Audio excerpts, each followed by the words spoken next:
ഭയങ്കര ഫ്ലോപ്പ് പടം. എന്തായാലും 3 ലെജൻസിനെ കാണാൻ വന്നു. മണിരത്നം, അതുപോലെ തന്നെ കമലഹാസനും എ ആർ റഹ്മാൻ മ്യൂസിക്. ആ ഒരു കോമ്പിനേഷൻ എന്ന് പറയുമ്പോൾ തന്നെ നമ്മളെ എക്സ്പെക്റ്റേഷൻ എന്താണ്?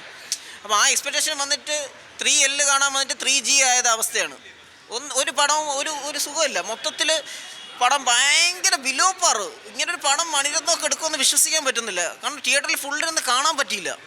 ലാസ്റ്റിലൊക്കെ കാണിക്കുന്ന പാസവും ഈ ഭയങ്കര ക്ലൈമാക്സിലൊക്കെ വരുന്നത് എൻ്റെ അമ്മ ഇപ്പോൾ ക്ലൈമാക്സ് ഒന്നും സഹിക്കാൻ കണ്ട് സഹിക്കാൻ വയ്യാഞ്ഞിട്ട് ഇറങ്ങി വന്നതാണ്.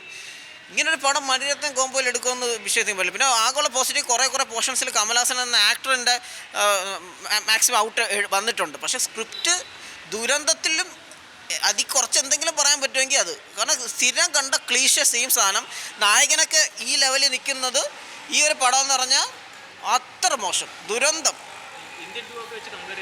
ഇന്ത്യൻ 2 ആയിട്ട് ഭയങ്കര മത്സരമായിരിക്കും. ഇന്ത്യൻ 2 ഇതും തമ്മിൽ അടിച്ചടിച്ച് നിൽക്കും. ആളുകൾക്ക് പെട്ടെന്നൊന്നും പറയാൻ പറ്റില്ല ഇത് ഏത് ജയിക്കുമെന്ന്. അതിന് ടൈറ്റ് കോമ്പറ്റീഷൻ അടിക്കും. കമലഹാസൻ്റെ ഈ ഇടയ്ക്കുള്ള സാറിൻ്റെ ഈ പടങ്ങളിൽ വലിയ കോമ്പറ്റീഷൻ നടക്കുകയാണ്. ഒന്നും പറയാനില്ല.